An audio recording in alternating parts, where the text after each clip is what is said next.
Welcome to another episode of Culinary School Stories, the weekly podcast that is dedicated to sharing the stories of people around the globe whose lives have been influenced, impacted, touched, and or enriched, for good or for bad, from their culinary school experience.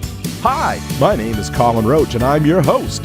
Thanks for joining us today. You are an important part of this show, where we ask the question, what's your culinary school story? So now, without any further delay, let's meet today's guest.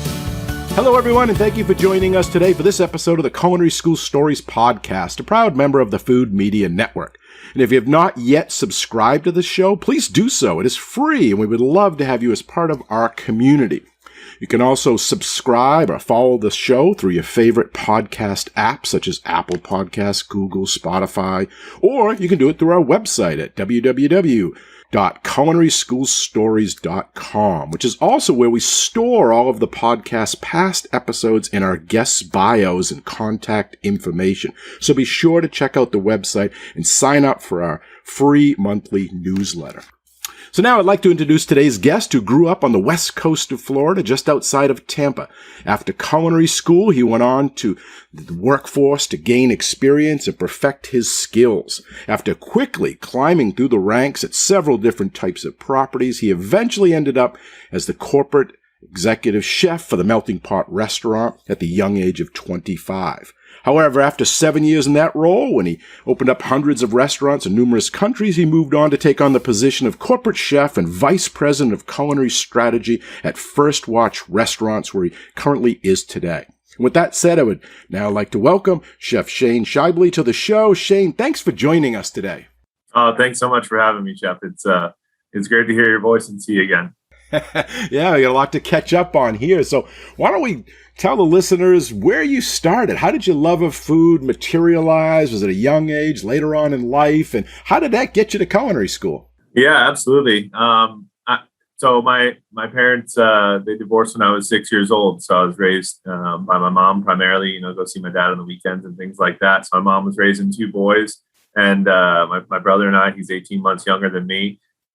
She's a huge coach, and she's a teacher in a Catholic school. So, my dad was a cop.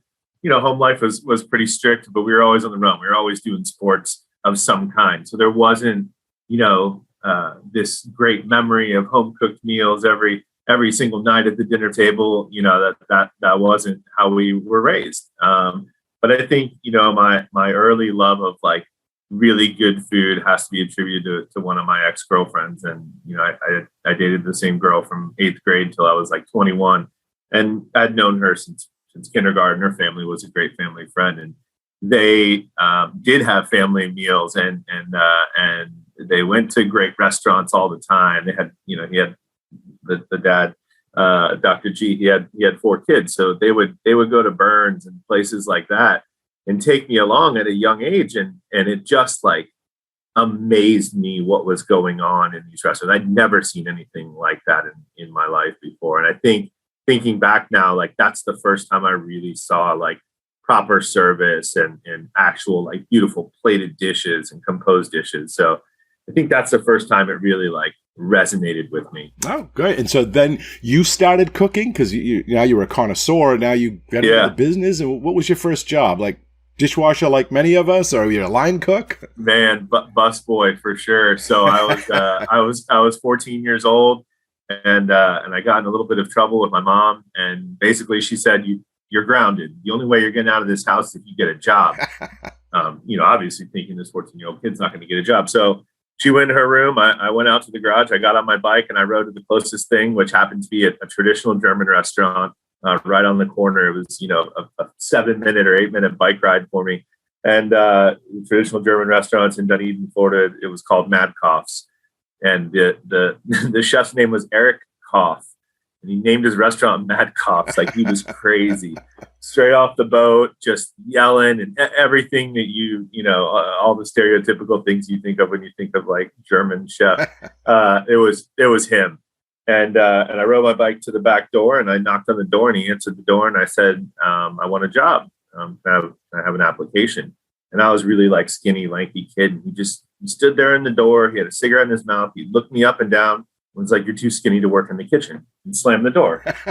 So I rode my bike to the front of the restaurant, and I went in the front door, and the girl, a young girl who was bartending out, her name was Abby. She must have been like 21 or 22 or something. And I asked her if she had an application, if they were hiring. She said, "Yeah, absolutely." She let me fill out. She's like, "Do you know how to bar back?" I said, "Yeah, you just grab ice and stuff, right?" She's like, "Yep." So I filled out the application, and she hired me basically to be a busboy or be a bar back in the front of the house. So unbeknownst to the chef who's in the back. Unbeknownst to the chef, yeah, and he came out a couple hours into my first shift. He's like, "What are you doing here? You're too little to work in the kitchen." I said, "Oh, Abby hired me in the front. I'm going to work in the front." And that was that. I mean, I absolutely fell in love with the restaurant industry from that moment on. Like busboys, we were making Caesar salads, like, dressing from scratch every single time, everything into the wooden bowl, toss. We were making desserts, apple strudel and stuff like that. And it was just, I don't know, the love and all of it, the love, the anger, the excitement, like everything that went on in the restaurant just amazed me. Like people were super welcoming and everyone in the front of the house, especially wanted to take care of, me and my buddy started at the same time. We wanted to take care of these two young kids and like teach us the ropes and let us know what was going on. But Eric was a great chef in his own right, for sure. But it was a different time, right? So this is probably like 96, maybe 95, something like that. Mm-hmm. And he would drink Beck's beer from a pitcher and have it up on his station on the line. He would smoke cigarettes on the line. And when his pitcher was gone, he would yell from the kitchen to the front, "Abby, bring me a Beck's." And sure enough, Abby would run back there with a new pitcher of Beck's. And I saw things happen in that restaurant. I saw knives get thrown. I saw saute pans get thrown. And it never scared me away. Like I don't know. I felt it. It spoke to me. So that was where I fell in love. Yeah, the craziness, the chaos. It's pretty exciting. Exactly right. So then you kept working, and at some point, light bulb or a mentor or someone must have mentioned culinary school. And take us to how that materialized, going and enrolling. And yeah, from there I moved on and went to another little local restaurant. It was called Sundance Bar and Grill, and it was a restaurant on in a marina. So you had all these like old salty dog fishermen, and same deal. Like bartenders are doing all kinds of crazy things at the restaurant. It's just like all the restaurant stories that you want were there. And it was a guy named John was the kitchen manager, and it was like 5 of us boys who were in high school, and we effectively ran this kitchen, right? And some of us were able to have a work study program, so we could open the kitchen at like 10 a.m. and then the rest of us would close it at night. Mm-hmm. It was awesome. So I think that was the first time, and John gave all of us an opportunity, and that was the first time that it was like, all right, this is a path. This is something that I can do. I love doing it. It turns out I'm good at it. I can handle myself on the line. And John explained, hey, you either go to culinary school, you get your piece of paper and you work your way through the ranks that way, or you go work for someone who has some street cred and you skip the whole school thing. You save a lot of money, but it's a harder path. Mm-hmm. And he would always tell us boys this, if you guys want an opportunity, I'm happy to give it to you. I know people in New Orleans and like Tahoe and whatever. So, fast forward all the way through high school, and it comes time to start choosing your life path. And I, told my parents, I want to go to culinary school. And my mom being a teacher and my dad being a cop, both of them in separate conversations were like, absolutely not. You're a super smart kid. You're not gonna go waste your college years in a culinary school learning to cook. Like it wasn't a thing yet. You had Emerald, right. You had Julia Childs, but there was no Food Network, there was no Celebrity Chef. That sort of thing hadn't really taken hold yet. So I think it was still viewed by most people as a little bit of a lower class job. Mm-hmm. And I did great in school. I loved school. I took architecture for 4 years in high school. We had a great architecture program at my high school, and basically I was told I couldn't go to culinary school, so I ended up applying to quote unquote real college. I got accepted to Auburn University. I got a full academic scholarship. Wow. And, I went. and I put my dreams, I guess, on hold for a little while, and I went to Auburn. And I loved it. I loved my regular classes, but because I'd done architecture for 4 years, they were trying to teach me how to sketch trees and stuff. And I was like, look at my portfolio. Look, can I take higher classes or clip out of this or anything? And basically they told me, we don't really care what you did in high school in Florida. You should have gone to college in Florida. So I, stopped going to my classes, and turns out if you don't go to your classes, they take your scholarship away. And, I came home and I tried real college again at a junior college here in Tampa. And by the end of that, my mom was basically like, look, you spent all the money we had saved for you for college. You do whatever you want. You're on your own. And I was like, thank you. So I can go to culinary school. And I went online, I did some research, and I found, an amazing lady who's still a great friend to this day. Her name's Robin Pfeiffer. She's a recruiter for Johnson & Wales. She lived in the Tampa Bay area, and I reached out to her, and I was 21 years old, and I basically explained my situation, my story. I have no money, and I love culinary. I love working in restaurants. I've done it since I was 14, blah, blah, blah. And I need help. And she said, all right, well, we can get you help. And she did. She said, hey, fill out this paperwork, write these essays, gave me all of the tools I needed to make sure that I could pay my way in culinary school, and basically got me an interview with Johnson & Wales. And I mean, I'll never forget every single time I go down to that area of Tampa. It's called West Shore. I met Robin, and it was kind of like a recruiting session, I guess. And they would review your transcripts and interview you in person. And basically give you an acceptance right there on the spot. And I haven't forgotten what I was wearing. Like, I remember I was so nervous, so terrified that they were going to tell me no, I couldn't go to this culinary school. Oh my God. And it was the easiest interview in the world. It was so great. And they were so they were so happy to have me. And I was like, I've been stressing about this for weeks. But anyway, so they accepted me, and I ended up going in the fall of 2003. Again, I was 21 years old, and I'd already tried real college. This is kind of my last shot, but I was ready, and I loved it, and I loved Miami, and it was awesome. Now, did your parents, I'm guessing, we're jumping ahead here, came around at some point, right, and said, this is good for him? Absolutely. I think, as all parents, they were proud that I'd taken some steps on my own, and then I was moving in the right direction, and college is college. And, by that point, like, so much had changed, right? I don't know what year Food Network rolled out or whatever, but the role of a chef, or the idea of a chef, had become more. Yeah. So I think it was a little bit more widely accepted. Now you're a celebrity, right? Now everybody wants to do it. Right. So had you visited the campus before that meeting, or did you go down and visit? I know they have a lot of orientations and stuff. I went down for Wildcat Weekend after I had been accepted, and visited, and kind of did the tour and all those things. They put me up at the Westin Diplomat, and man, I'd never seen a hotel like that in my life. That's a pretty big thing, right? People come in, it's right on the beach. It was a very big thing. It's crazy, man. It was wild. And my mom came down there with me, and I don't know. I emailed you a couple photos, so I have those photos from Wildcat Weekend, and there was a bathtub that you could open the window and you could watch the TV from the back. It blew my mind. I couldn't believe that this was I'd never seen anything like that in my life. So it just made a huge impact on me. And all the instructors I met, of course, Robin was down there to welcome me, and everyone was so great and felt like me personally, with open arms. Yeah. And so it just felt like the right fit for me. That's like the hospitality industry in general, right? It's like, you go work at a restaurant, they take everybody. Exactly. So what was the first day like when you got to campus? Because you were older, right? Yeah. A lot of the students are right out of high school, 18, so that must have, been something. But you get in, they give you the knife kits, the uniforms, they give you a schedule, and take us through that, and maybe the listeners that are have not gone to culinary school yet, kind of what that is, what it entails. Yeah. I mean, it was.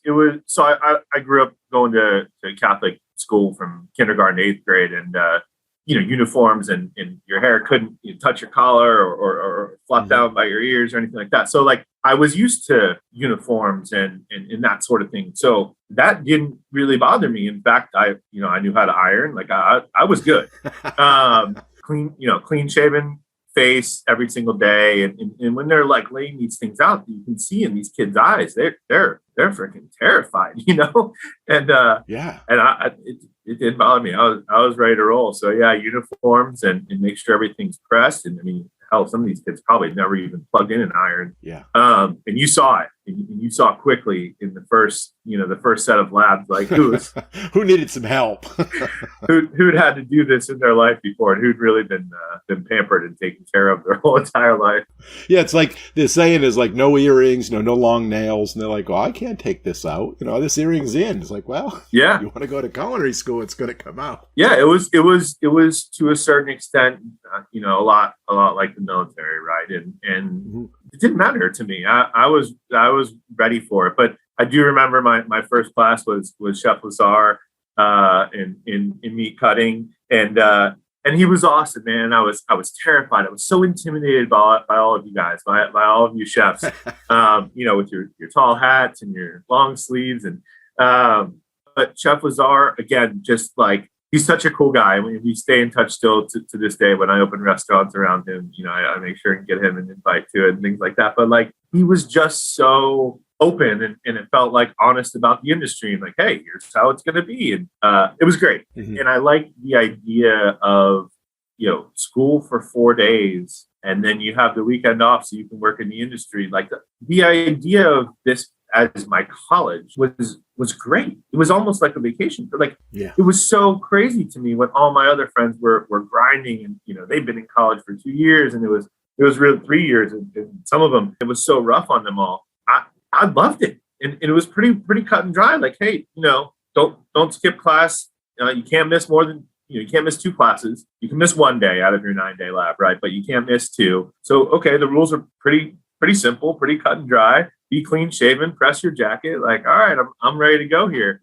And I like that we were with the same crew, through that first round of labs. I think that was great for me. I made lifelong friends, and as a matter of fact, I'm going up to Providence here in a couple of weeks to visit my roommate from culinary school, who actually ended up going to Providence, getting his 4-year, then getting his master's. He runs Mount Snow in Vermont. His name's Mike Giorgio, and he was a great friend I met in my first set of labs. And then, as a matter of fact, my Heinz national accounts rep, his name is Tom Pilla. He also, I met him that first round of labs in culinary school. So, like I said, I have lifelong friends that I met during that first round. And it's really a small industry, yeah. The hospitality, the restaurant business. So, you graduate with people, you most likely going to run into them somewhere, at a convention or, through the exactly work industry. So it's great.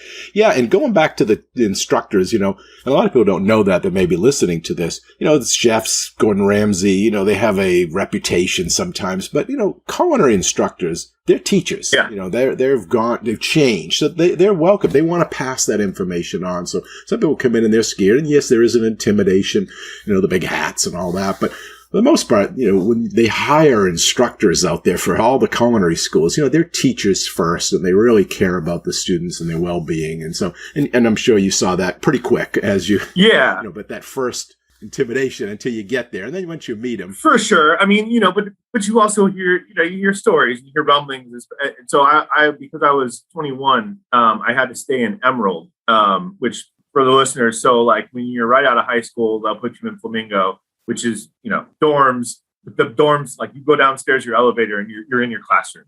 Like they really tried hard to not allow you to stray. Keep you close. Yeah. They didn't want anyone, wandering off. And at that point, the campus was very, very different than it is today. If you wandered too far, it was a dangerous neighborhood.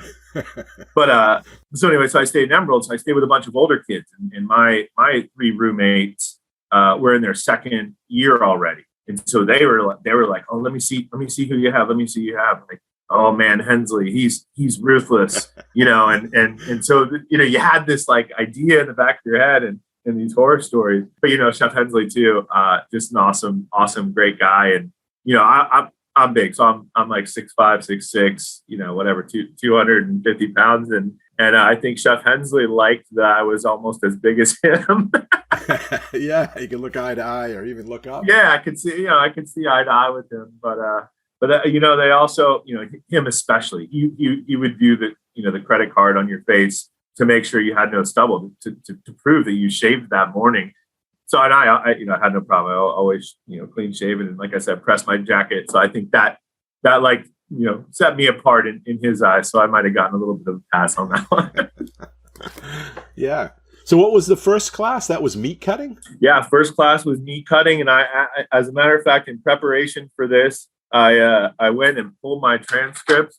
So it appears as though I got a B+ in meat cutting, but yeah, that first round, I also had Dixie for a dining room, and I think principals of the beverage service. She was doing that as well. Dixie Marsala and Eve Peridot. Yeah, and again, she was awesome. She was so great and like welcoming and like you said, like truly all about the hospitality industry. And she definitely sticks out for me there as well. And so knowledgeable, so much skill they bring to the program, to the students, from their backgrounds. Yep. Great. So you stayed on for the 2 years. What did you do for your internship, your externship that you had to do during those 2 years? Yeah. So the first year, you go 4 days on and then you have 3 days off so you can work in the industry. So I took that as drive home every weekend and party with your friends. So my whole first year of culinary school, effectively, I was driving home like every weekend. I mean, it was a 4-hour drive across Alligator Alley and up 75. Pretty easy and uneventful. But I mean, you could get out of if you had morning labs, you could get out of your morning lab around 1, right, on Thursday. Sure. And I would be home and be able to hang with my friends Friday, Saturday, Sunday, and drive back home to Miami. So that's basically what I did my whole first year. And my mom just like, Shane, what are you doing? You're supposed to be working. And one of my roommates at Emerald, he had a friend who had a catering business, and they were doing like crazy catering events in Fort Lauderdale on yachts. And I would go work, a Wednesday night and walk with like $250 cash. And so I had money coming in. And so I didn't really have to find a quote unquote real job that whole first year. But in between, when I came home, I ended up working for a chef here called Chris Ponte. And he had a restaurant called Café Ponte. He was also a Johnson & Wales grad from up in Providence. And he went to Cordon Bleu in Paris. And just an awesome guy and a great chef and great friend and mentor to me still to this day. So I worked for him all summer. And then when I came back, it was time to do my externship. So you get, I guess it's like a lottery draw where you could either get your externship at the beginning of the year or the middle semester or the end. And I ended up pulling it first in the fall, which was awesome. And I don't know how it happened, but by the, through the grace of God or whoever was watching out for me, I got an externship at the Ritz-Carlton on South Beach. Awesome. And at that point, a 22-year-old culinary student, I tell people, when they hear, oh, you worked at the Ritz-Carlton? I did. I was below the bottom rung on the totem pole. So like you were, on Sundays, I'm cracking, I don't even know, 525, I think was the number, 525 stone crab claws. You're shucking, 1,000 oysters for this big, beautiful buffet. You're working the buffet. You're working the omelet station. You got to get there at like 4:30 in the morning. And I distinctly remember, you couldn't park on anywhere near the hotel. So you had to find parking somewhere on South Beach, right? Pay someone and then walk to work. And I would walk with my knives under my arm, head down, 4:30 in the morning. And I will never forget seeing my friends drunk, leaving clubs, walking back towards their car. And I was crossing them on the opposite side of the street. I just remember putting my head down and like, this is going to pay off someday. This is going to pay off someday. And, here we are. So I guess it did. It paid off. But it was fantastic, man. The whole experience of working at the Ritz was awesome. My chef there, Thomas Connell, is a great, fantastic, chef and just like a great human being, and he taught me so much. I mean, there was no reason for the executive chef of the Ritz-Carlton to hang out and spend time with a kid who's in culinary school. But man, it stuck out in my head every single morning. Chef Thomas would get there, and no matter who was working, he would walk the line, the dish pit, everywhere, and shake the hand of every single cook, every dishwasher, porter, whatever, and just 2 minutes. Hey, Shane, how's it going? How's school going?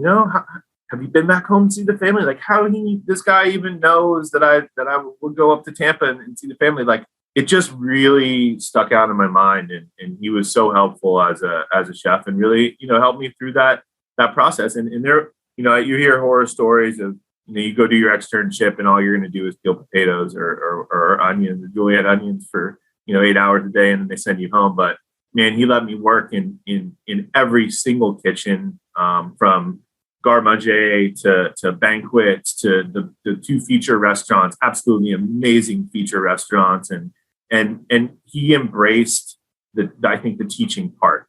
And, what I found really unique about the Ritz-Carlton is they have almost a revolving door of chefs. So like the story goes, after 5 years, if you're a salaried chef, they don't force you, but they strongly encourage you to go anywhere else in the world. They'll relocate you, your family. And what that created was this revolving door, chefs from all over the world. And I was working with chefs from South Africa and Colombia and in Mexico and Europe. And it was awesome. And you get to hear about their experiences and their ingredients, at the Ritz.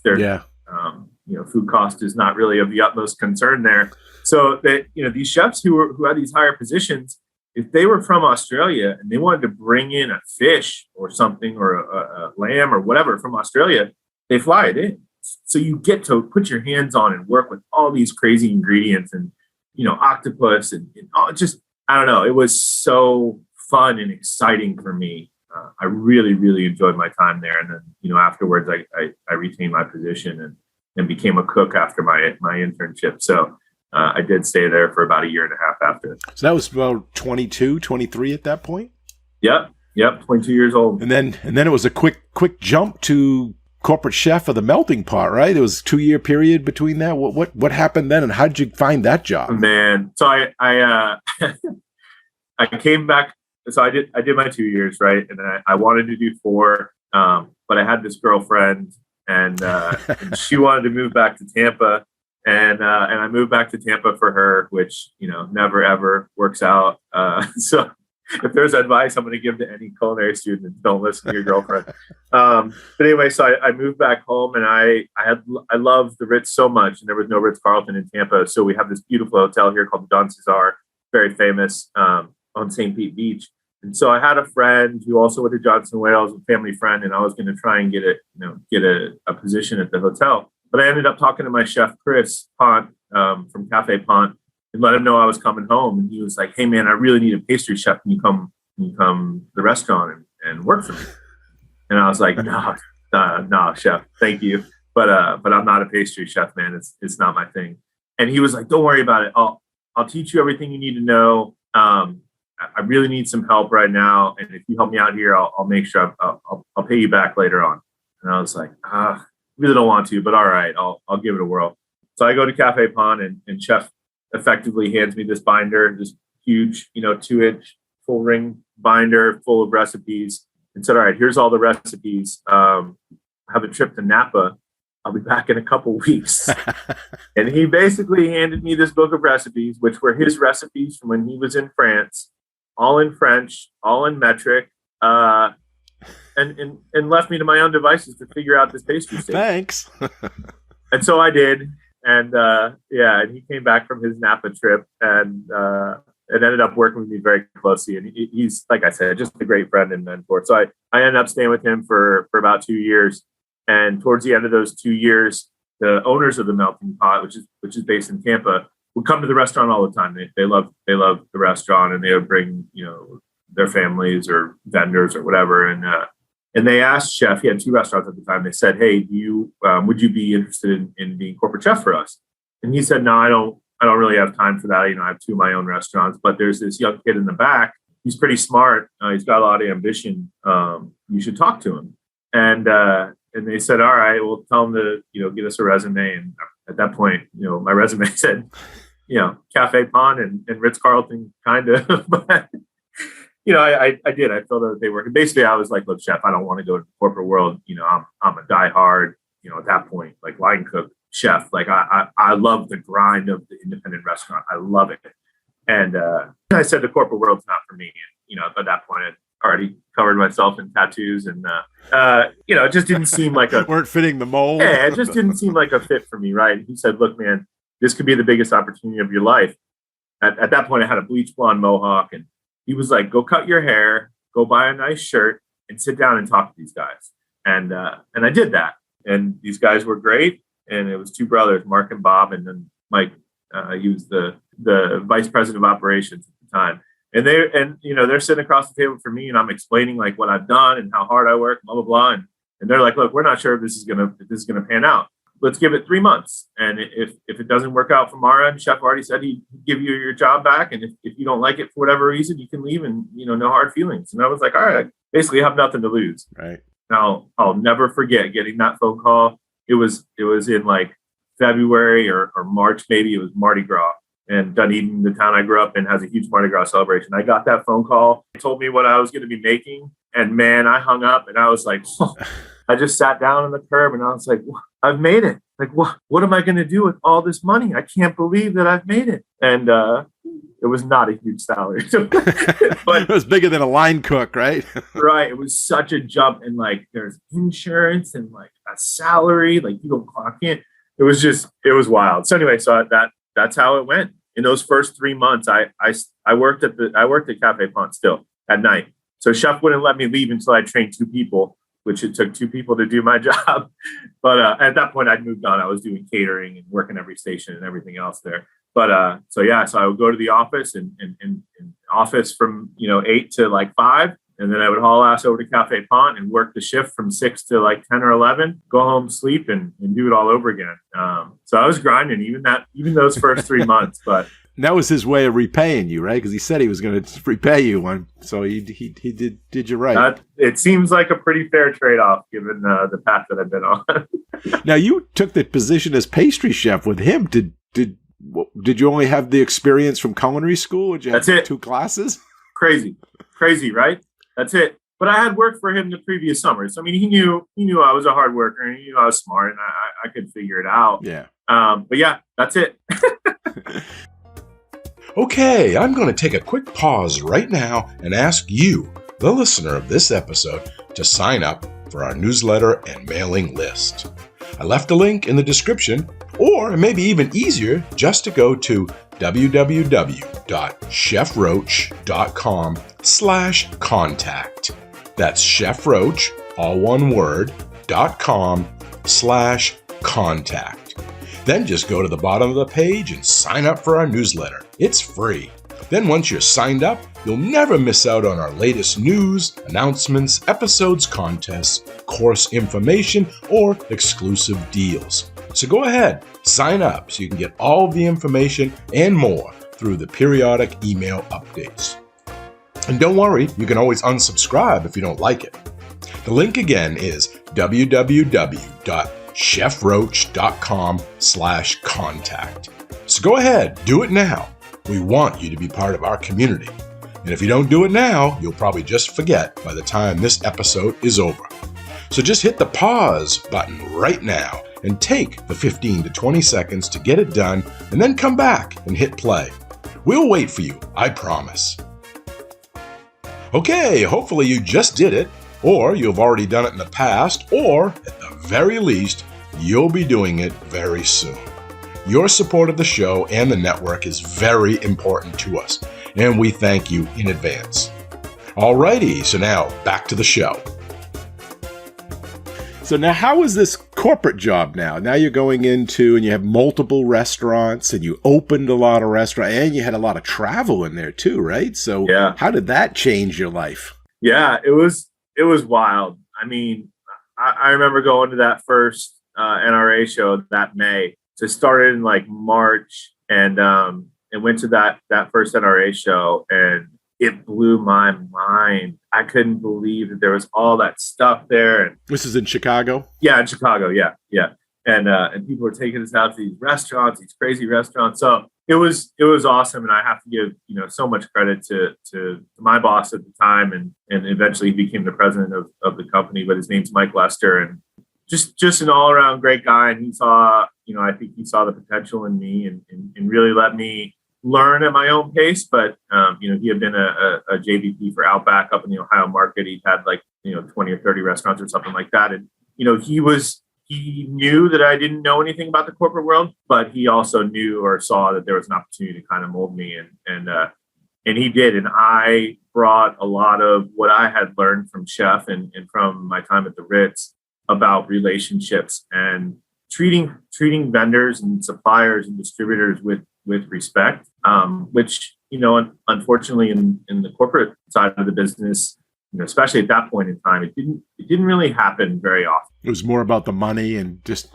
straight business transactions. It was a lot about the money. It was a lot about, shaving pennies and nickels off of a price per pound. And I'd heard horror stories about it, and I knew that that's how some of the industry worked. But I really brought the idea, or I made it part of my being. Hey, treat these guys with respect, and it'll foster a long-term relationship. And it did. And we didn't pinch pennies, we didn't cut corners, we didn't RFP product every year. And I think that really gave me a good name in the industry early on. But we were opening a lot of restaurants. We were selling a lot of international franchises. I mean, I was traveling to Canada and Mexico opening restaurants. I spent a ton of time in Mexico City. I opened 3 restaurants down there, and I went to Indonesia and Dubai, Saudi Arabia. I got a beautiful trip to Switzerland from our cheesemaker. We spent 2 weeks just traveling all around Switzerland. I went to Gruyere, where Gruyere cheese with building block of fondue was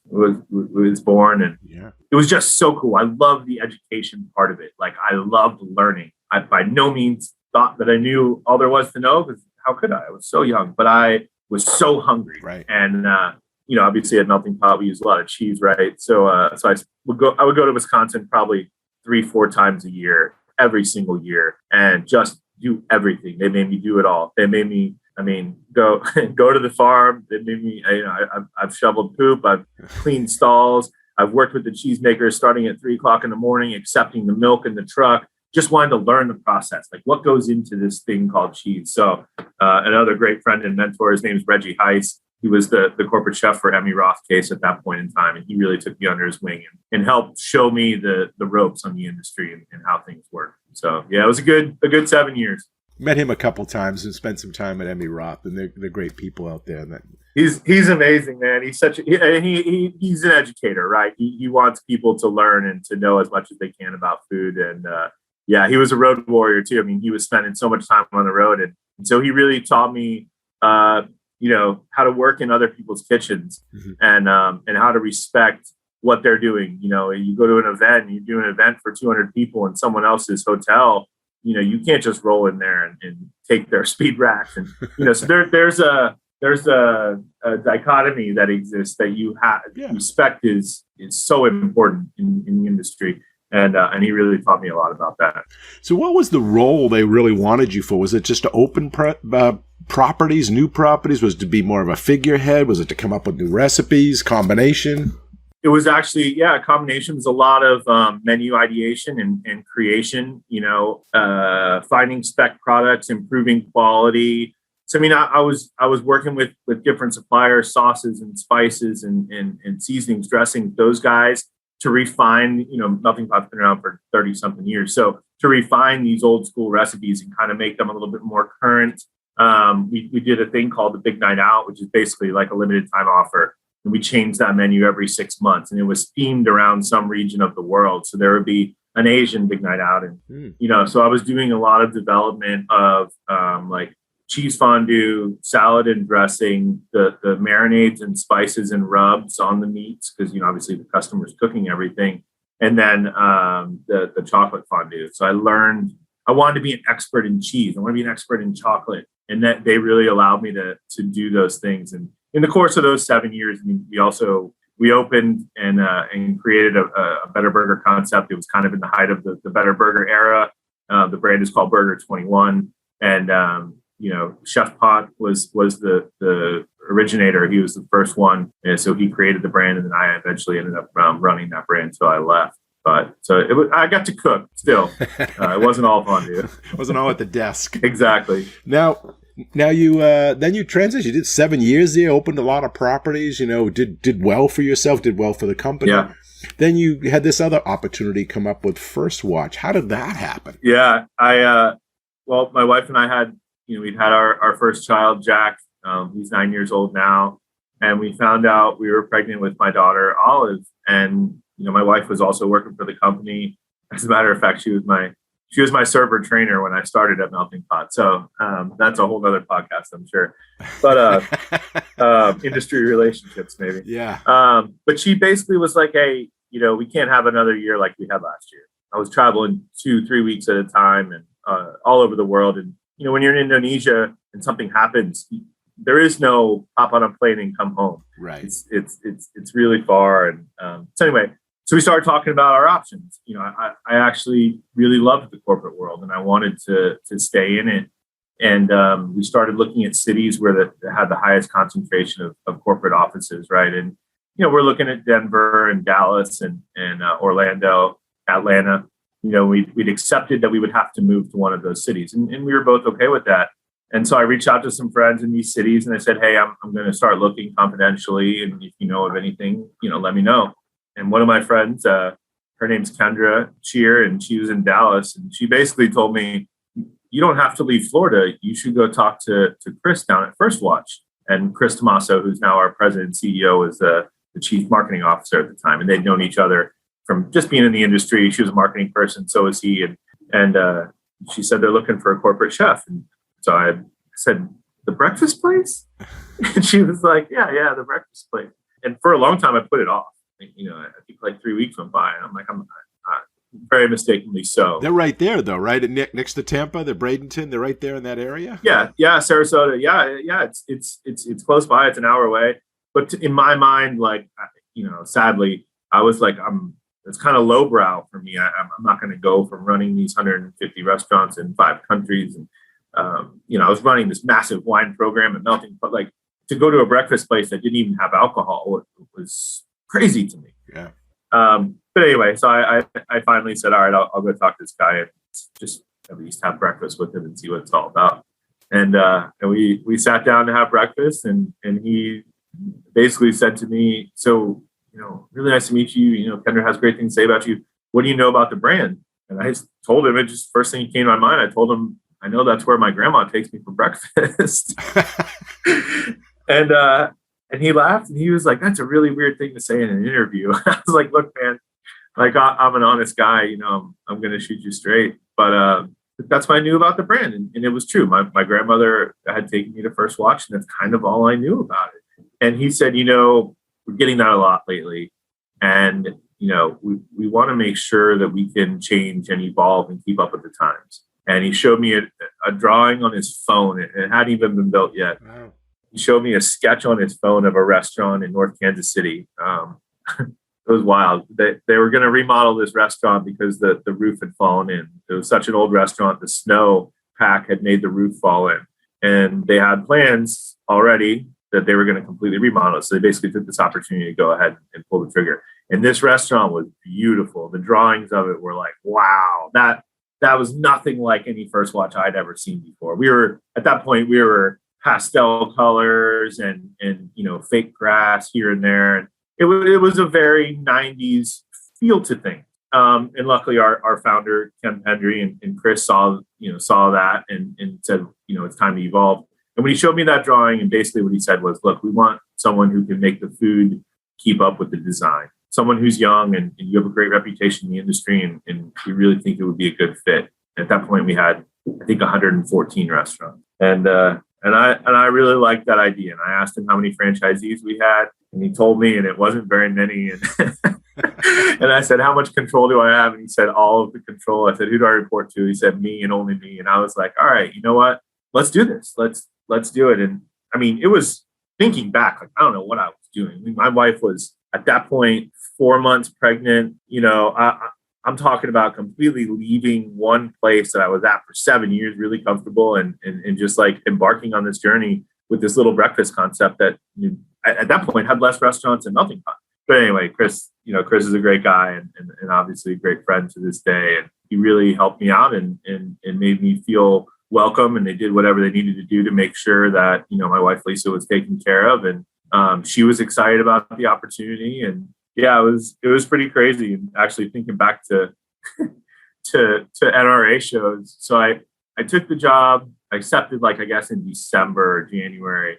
And my first day, they told me my starting day was February 20th, which is my birthday. And I was so nervous to tell him and call Chris and be like, hey man, it's my birthday. I was wondering if I could have it off. I just didn't call. I said, all right, cool. I'll start on my birthday. So my birthday and my anniversary are the same day here at First Watch. Yeah, I got 2 celebrations.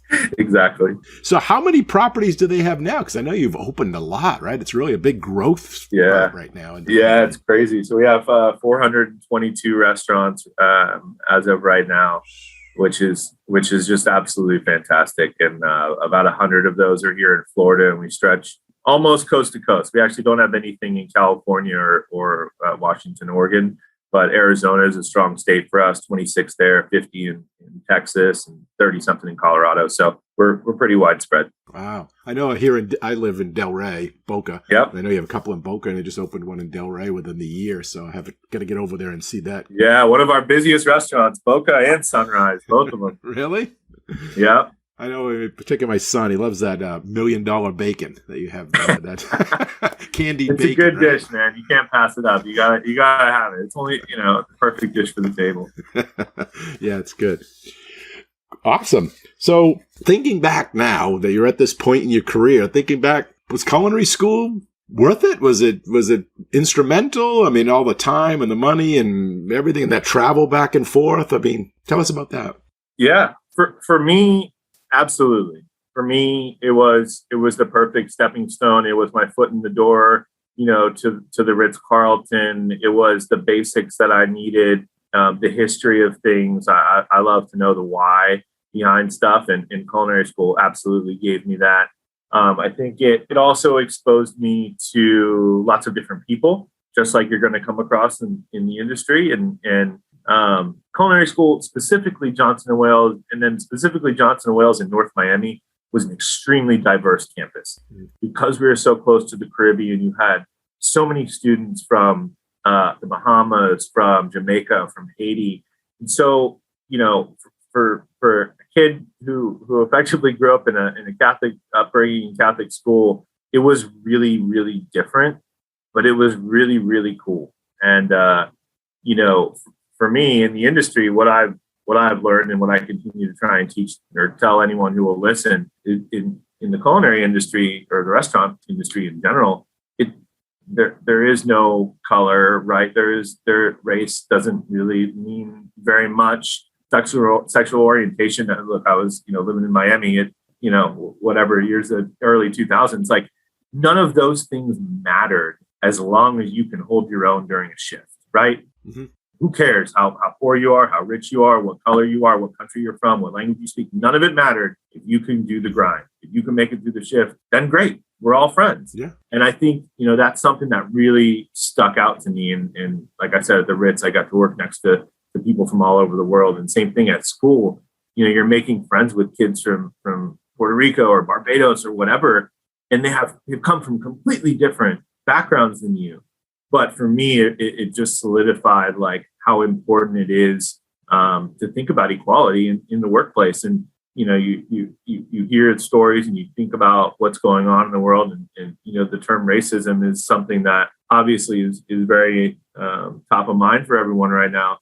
When you look at the industry, it's I would venture to say it's almost non-existent, or maybe it's over-existent. Everyone makes fun of everyone, and it doesn't come down to your race. It comes down to just like a brotherhood, right? So just like you'll make fun of your friends or your siblings and poke fun at them and things like that. I feel like that's what goes on in the industry. And I, for me personally, it made me a better human all around just from having that experience. Yeah, it's so true. It's like brothers in arms in the military. You go to battle. It doesn't matter who you are. You got my back. I got yours. We got a job to do. And if you can keep up your own and trust each other, then all that other stuff goes out the window. It doesn't matter.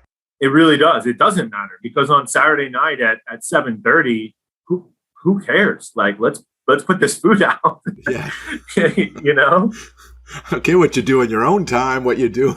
We got to get this. We have a shared objective here. Yeah, and I think it was important. Like if you're a hard worker and you're funny, you have a little bit of a sense of humor, like you're going to be just fine in this industry. It doesn't matter if you're a boy or a girl or black or white or whatever. And right. Yeah, I worked for some pretty tough female chefs when I was at the Ritz, as a matter of fact, and they were awesome, but they did not take any crap at all from any of the guys. I mean, they were just as tough and foul-mouthed as anybody else. So yeah, and it's like even being a professor, a teacher. You're not criticizing the person, you're criticizing the job. Yeah. So if I had to do a practical exam for someone, you could be a great person, but this dish stinks. Yeah. You totally ruined it. So it's literally not, you got to separate that. Yeah. The same way in the industry. But I think it's important for people to be told that and let them learn and let them move on and evolve and make the next version of that dish that much better. I think that's super important. Yeah. You said you got an A+ in my class? I believe so. Yes, I did. You have did. the transcript right there. I have it right here. Stock sauces and soups. Wow. What year was that? A+. That was winter 2003, 2004. 2003, that's probably right when I started at Johnson & Wales. 18 years or so. So that was probably one of my first year starting there. So, wow. Yeah, it was early. It was early on. Did you have, how many kids do you have? Three boys. Okay. Did you have, was one of them born in that general vicinity? Yeah. My oldest is Jameson, and he is 19 now, 18, 19. He's a sophomore at UF up the University of Florida. Yeah. So I seem to remember that you missed classes because your son was born. Oh, shame on me. I don't know, that stuck out in my mind for sure. Yeah, probably did. So I love that class. It was actually a lot of prep and a lot of knife work taught in that class, if I remember correctly. Yeah, they kind of go hand in hand. In most culinary programs, curriculums, they have knife skills because then you have a use for all those vegetables that you practice cutting. You make stocks and soups and purees and things out of it. So yeah, it was knife skills. Well, back then, the curriculum has changed 2 or 3 times. They don't even have that class anymore. Now it's culinary fundamentals or foundations, and they kind of blend those two in. It's a sous vide class or something now, right? Yeah, it's totally changed. I mean, even the college, it used to be the College of Culinary Arts. Now it's CFIT, College of Food Innovation and Technology. So it's really evolving, just like, the industry, I guess, the world. Yep. Your class is my favorite class. My class was the favorite class. Hands down. Cool. So what's next for you? I mean, I guess you're with this company. You got to continue it to grow. What's personally ready? Are you going back to school? You're still taking courses? What's next with you? Yeah. Being here for 7 years and watching this company grow from 114 to over 400 has just been such a sweet ride. Like it really is a cool job. And when I first took that corporate job at Melting Pot at 25, all my friends were still in the industry, and there was a lot of smack talking that went on, like, "Oh, you're a sellout, you're leaving, you can't handle the heat," and a lot of things were said early on there. But now all of them are like, "Hey, do you know anybody who's hiring in the corporate world?" So it's cool, man. It's a really sweet gig, and I love the continued education I get. I make it a point to make that a big part of my role here. And I obviously have traditional responsibilities of R&D and menu item creation. We change our menu every 10 weeks, have a seasonal menu, and do a ton with fresh produce, fresh fruits and vegetables. Every single first watch across the country, juices fresh every morning, Fuji apples, English cucumber, kale, beets, turmeric, and whatever's in season, watermelon and pineapple right now. But so I really enjoy that side. I enjoy learning about supply chain, especially, and understanding where this food comes from and how it gets to the back door. And I take that part of my job pretty seriously. And I really use, I guess my platform or the First Watch platform to tell the story of those growers. And, we highlight our vendor partners quite often. I actually, right now we're running a watermelon juice. It's summertime, right? So we're juicing a lot of watermelon. Any given First Watch is going through about, I think it's like 50 to 60 watermelons per week just for this juice, right? And we went down to Punta Gorda, which is here on the west coast of Florida, and took our film crew with us to a place called Melon One, and basically went out into the watermelon field and filmed a ton of stuff. Just from watermelons are hand harvested. Still to this day, there's no machine that's been created for it. So the work that goes into growing and watching out for them, and then harvesting and packing and shipping and making sure they get to where they're supposed to be. It's a massive dance and a very important one. Obviously, not just to get watermelon to people, but like for Florida agriculture, I think, a lot of people just think Florida and they just think about the beaches, and they don't realize, like, when you look at the map of Florida, the beaches are just on the outside. Yeah. So you have all this land in the center of our state, and there's awesome growers. I do a lot of work with the Florida Strawberry Growers Association. Watermelon, obviously, tomatoes, oranges, of course, and I like to use, I guess, my voice to try and tell their story as much as we can. So you'll see it on our Instagram and in our website, and even on our menus right now. There's a little story about a couple watermelon growers that we met down there, Kyler and Rachel, and they're third and eighth generation Florida farmers, and it's just, I love that part of my job. So that is something that I you asked what I'm doing any continued education or still taking courses, not official courses through a university or anything online or anything like that. But like, I love to go out and spend a day or 2 days in Southern California with our avocado growers, Northern California for everything else, right? Spring mix and berries and just, I want to know where this product comes from. I want to know what goes into it being grown and harvested, packed, and shipped, so that when I go to our restaurants, I can open that box and I can explain to that cook or that manager, hey, here's what we should be looking for, and here's what this means, and here's what that means, and the colors and the feeling and the touch, the smell of things. Yeah. So I love that part of it all. We created our own coffee program here, and I go to Colombia, down to Colombia, a little place called Huila, every single year.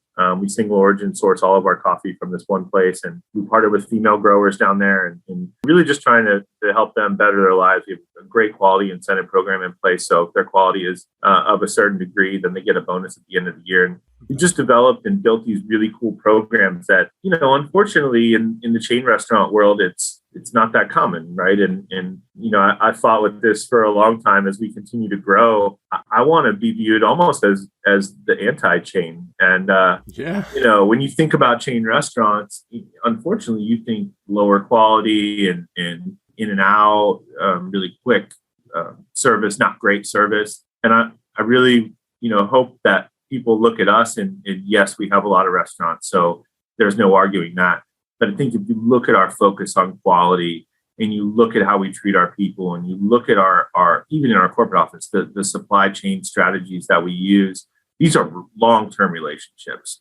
We don't RFP product every year. We don't cut you out if you raise price. Like we understand and we see value in building those long-term relationships. So I really I enjoy that part of it. And now finally getting back on the road, I get to travel a little bit. So I do open restaurants here and there. We created an entire alcohol program and bar menu, which is something we'd never had before. And over the years, it's just been a really fun ride. You brought up $1 Million Bacon. We do these things, and we don't know how it's going to take off, right? And that's just become this ridiculous cult following that we can never take off the menu, even if we wanted to. And I think fresh juice is the same way. We wrote a cookbook a couple years ago, so I don't know. It's always something new.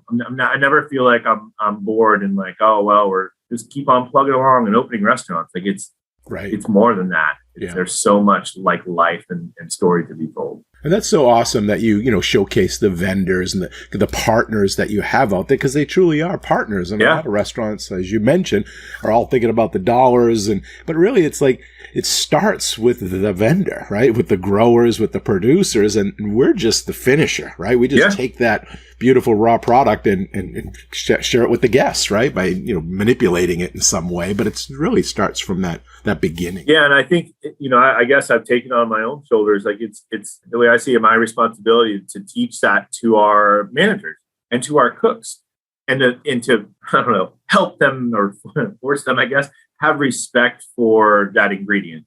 See it as more than just a box of kale coming in the back door.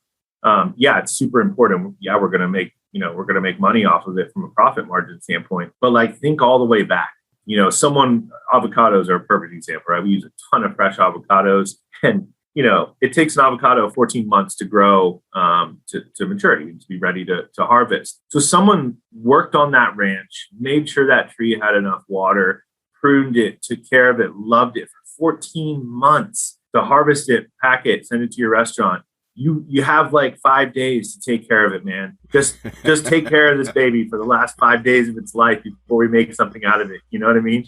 And that's the story I tell about avocado. Well, I feel their pain because I have an avocado tree right out back at Haas Bacon, and I'm fighting the squirrels, the birds, the iguanas. I'm like, that's my avocado. Yeah, exactly. Now think of that on a massive scale, and we coined this phrase and use this strategy called "follow the sun." And what it means, we started talking about it probably like 5 years ago when everyone was saying, local this, local that. And we were getting some heat for not sourcing, quote unquote, locally, right?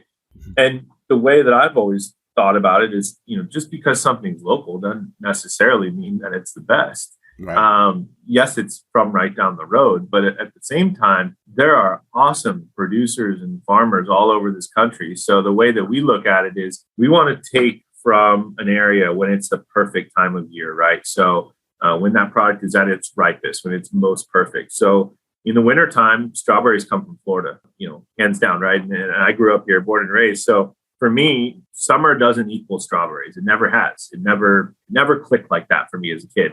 Right. It's like our tomatoes, right? Tomatoes in Florida. Exactly. Yeah. Winter always meant strawberries for me. So when winter comes, we source all of our strawberries here in Florida and have a great partnership and ship those strawberries all over the country. But when the season changes, we go out to California. And during springtime and summertime, all the berries are coming from California. Then there's a short gap and we go down to Mexico because they're growing absolutely beautiful berries. And the same goes for avocados, right? There's a short season in California, Southern California, from like April to June, July. Once that changes, then we go down to Mexico. We source from Mexico. And if Mexico isn't great, then we go all the way down to Chile. And so understanding the seasons and where this product comes from, watermelon, great example, right? It starts in South Florida, start down there in Immokalee in the beginning of the summer, and it works its way all the way up through Florida, all the way up the coast, and then eventually finishes some in Texas and some up in New Jersey. But I respect, I think, more than anything, the produce side of the industry, and right. For us, over 40% of our spend is in fresh produce. Wow, that's a lot.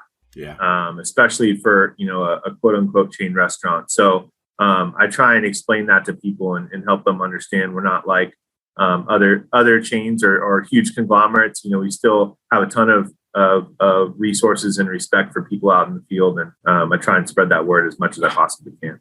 That's great. Awesome. Now, you mentioned Instagram. So how can somebody follow you if they want to get in touch with you or they want to see what's happening at First Watch, or they want to, kind of follow along? Maybe you could share some of your social media, links, addresses. I can put it in the show notes, but go ahead and, speak to it now. Yeah, sure. So Instagram is first.watch, and it's awesome, man.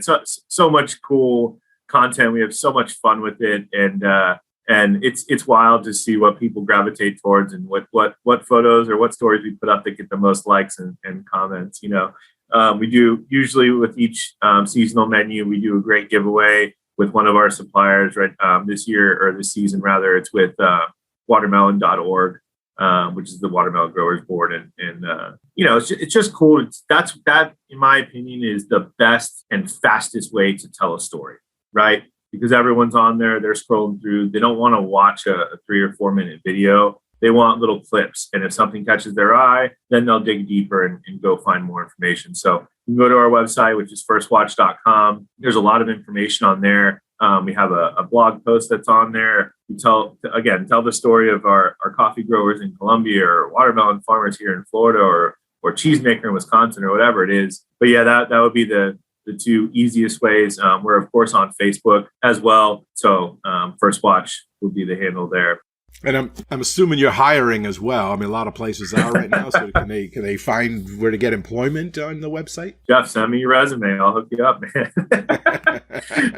Yeah, of course. We're hiring. If you go to firstwatch.com/careers, It will take you down the right road. It'll help you pick a location based on where you are in the country, and then give you a listing actually of all the positions that are open. And if you select Sarasota or Bradenton, Florida, it'll give you all the corporate office jobs as well. So we're, I don't know if you can see behind me here, but my office is like completely cleared out. So next week we are moving to a brand new office right up the road. It's absolutely beautiful. It's right off 75. So if you're going 75 south, right before exit 220, you'll see this massive Taj Mahal of an office that we've been building for the last year and a half. So we're really excited to get in there and have everybody under one roof again. Wow. Awesome. Yeah. Great. So I'll put all those links into the show notes. So if someone's listening and they want to, go back to that and find out how to get in touch, they'll be able to find that. And then, as we come to the end here, towards our end, wrapping up, is there any last minute advice or guidance that you want to leave with the listeners? I mean, if someone wanted to go to culinary school, wanted to enter into this industry, wanted to do something, what would you tell them? How would you advise them? I had the opportunity when I was at Melting Pot, and I still do to this day, to go and speak to a lot of high school culinary programs, especially in Tampa. We're pretty well known up there. Chamberlain program's awesome. Lato High is fantastic. And, I made friends with those instructors over the years, and they'd always ask me to come and speak. And I think early on, I was like, why do these kids even care? But then I realized, I was young and I looked like them, right? I had full sleeves and tattoos, and they could relate to me. And it wasn't like a celebrity chef coming in or an older guy or girl coming in. So, over the years, I kind of had to think real hard, like I could have a serious impact on these kids' lives. So what do I want to say to them? And what continued to come up for me, and it's something I didn't really have the opportunity to do until I got older and took these corporate jobs. But I would say leave, go travel, go see the world. It'll make you a better person. It'll teach you how to be humble. I've been very fortunate to see so many different countries, and these are trips where I don't go and stay at the Ritz-Carlton. These are trips like Colombia. Like I go deep into the jungle, and you can watch some of those videos. We publish those videos on our website. But I think that's such an important part of everyone's like personal development, right? Go travel the world.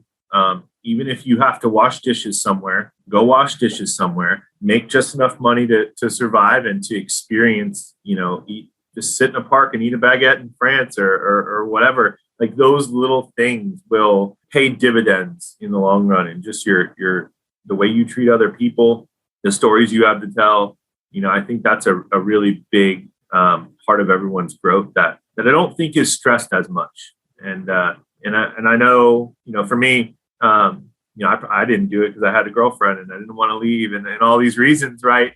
Leave that girlfriend or bring her with you or whatever you need to do. But like, I think that's a really important part of development as a cook or as a human in general, but especially as a cook or a chef, if that's what you want to do in your career, go see the world. And you don't have to work in the best restaurant in the capital city of every country.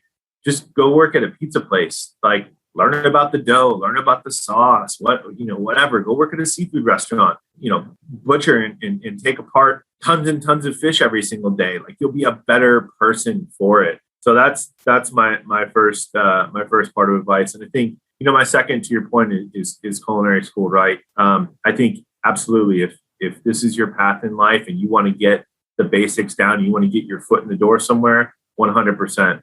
Johnson & Wales was an amazing place for me personally. I really enjoyed my time there. I made some great lifelong friends, and I certainly would not be where I am today had I not gone there. And some doors opened for me, some unique opportunities because of people I met through Johnson & Wales. Like I said, Chef was a JWU graduate from Providence, and he gave me this opportunity, and he knew I was going to Johnson & Wales, and I think all these doors opened for me. It's very likely can be traced back to my time at Johnson & Wales. Once that door is open, it's up to you to step through it and do whatever you're going to do on the other side. But I truly believe that, for me, Johnson & Wales opened that first door and got me rolling on this path. Yeah, so true. If this experience matters, travel, you don't even know what it's going to pay off later on. And, and it's just lifelong learning, go to school, study, take classes. Yeah. And if you can't, there's so many online opportunities now, or just, experiences like you to go talk to a vendor and go work for a while and gain the practical experience. Well, that is just about all the time we have for this episode. I want to first thank you, Shane, for coming on the show today and sharing your culinary school story with all of us. We really appreciate your time, your insight, and your honesty, and all the stories that you shared with us and the listeners. Oh, thanks so much for having me, Chef. I greatly appreciate it. And I value my time at Johnson & Wales and the time I spent together with you. And thanks for reaching out. I love telling the story. Awesome. Thank you very much. See you later now. Bye-bye. All right. Thanks, Chef.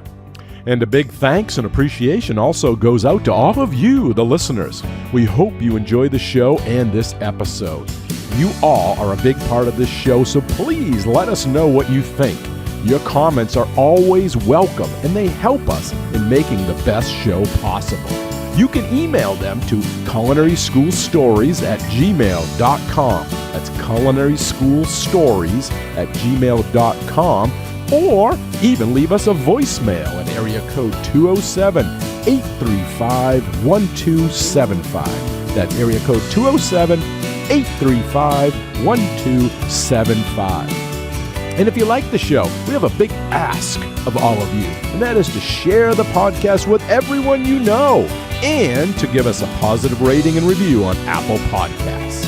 Okay, until our next Culinary School story, take care and be well. Bye-bye. Culinary School Stories is a proud member of the Food Media Network.